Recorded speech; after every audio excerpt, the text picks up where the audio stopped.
প্রিয় মুক্তিকামী ছাত্র জনতা, আমরা দেখতে পাচ্ছি যে আমাদের এই অভ্যুত্থান এবং বিপ্লবের পরেই দেশে অরাজকতা নাশকতা করছে ফ্যাসিস্ট এবং তাদের দোসররা।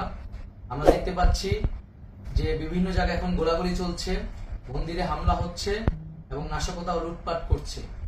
আমরা মনে করি আমাদের যে ছাত্র নাগরিকদের অভ্যুত্থান তাকে নস্যাৎ করার জন্যই পরিকল্পিতভাবে এই ধরনের ঘটনা ঘটানো হচ্ছে।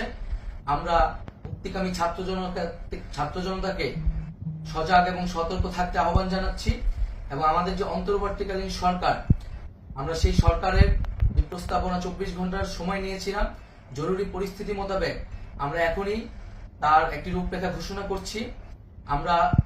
আমরা সিদ্ধান্ত নিয়েছি যে সর্বজন গ্রহণযোগ্য আন্তর্জাতিক খ্যাতিসম্পন্ন নোবেল পুরস্কার বিজয়ী ডক্টর মোহাম্মদ ইউনূসকে প্রধান উপদেষ্টা করে অন্তর্বর্তীকালীন সরকার গঠন করা হবে এবং ডক্টর মোহাম্মদ ইউনূসের সাথেও আমাদের কথা হয়েছে।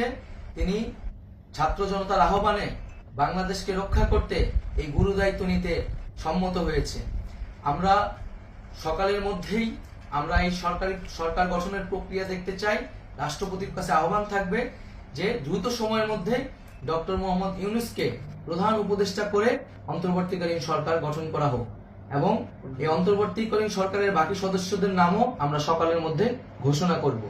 প্রিয় বন্ধুগণ, দেশে যে অরাজকতা চলছে, মানুষের জীবনের নিরাপত্তাহীনতা চলছে, সেজন্য আমরা রাষ্ট্রপতির কাছে আহ্বান জানাচ্ছি দেশে আইন শৃঙ্খলা পরিবেশ ফিরিয়ে আনার জন্য দ্রুত সময়ের মধ্যে কার্যকর ব্যবস্থা নিতে হবে এবং আইন শৃঙ্খলা বাহিনীকে সহযোগিতা করার জন্য মুক্তিকামী ছাত্র জনতাও রাজপথে থাকবে এবং অন্তর্বর্তীকালীন সরকার গঠন না হওয়া পর্যন্ত মুক্তিকামী ছাত্র জনতাকে রাজপথে থেকে তাদের যে অভ্যুত্থান, সেই অভ্যুত্থানকে রক্ষা করতে হবে।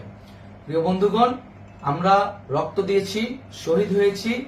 আমাদের যে প্রতিশ্রুতি একটি নতুন বাংলাদেশ গঠন করার জন্য, সেটিকে আমাদের অবশ্যই বাস্তবায়ন করতে হবে এবং অবশ্যই ছাত্র জনতার প্রস্তাবিত সরকার বাদে কোনো ধরনের সরকার কিন্তু মেনে নেওয়া হবে না। আমরা বলেছি কোনো ধরনের সেনা শাসিত সরকার অথবা সেনা সমর্থিত সরকার অথবা এই ফ্যাসিস্টদের দোসরদের কোনো বিটিম সরকার কিন্তু আমরা মেনে নেব না। কোনো গণবিরোধী সরকারকে মেনে নেওয়া হবে না। ছাত্র জনতার অভ্যুত্থানকারী যে প্রস্তাবিত সরকার, অন্তর্বর্তীকালীন সরকার, যেটা আমরা সিদ্ধান্ত উপনীত হয়েছি ডক্টর মোহাম্মদ ইউনূসকে প্রধান উপদেষ্টা করে এই সরকার গঠন করা হবে, সেই সরকারকেই বাস্তবায়ন করতে হবে অবিলম্বে। আগামীকাল সকাল থেকে সকলকে আহ্বান জানাচ্ছি রাজপথে থাকার জন্য এবং আমাদের যে সাম্প্রদায়িক সম্প্রীতি এবং রাষ্ট্রীয় সম্পদ রক্ষা কমিটির ঘোষণা হয়েছে বৈষম্যবিরোধী ছাত্র আন্দোলনের নেতৃত্বে, সকল পাড়ায় পাড়ায় এলাকায় এলাকায় সেই কমিটি পাহারায় থাকবে। আমাদের সংখ্যালঘু কমিউনিটিকে আমাদের রক্ষা করতে হবে, রাষ্ট্রীয় সম্পদ এবং এই দেশকে রক্ষা করতে হবে আমাদের।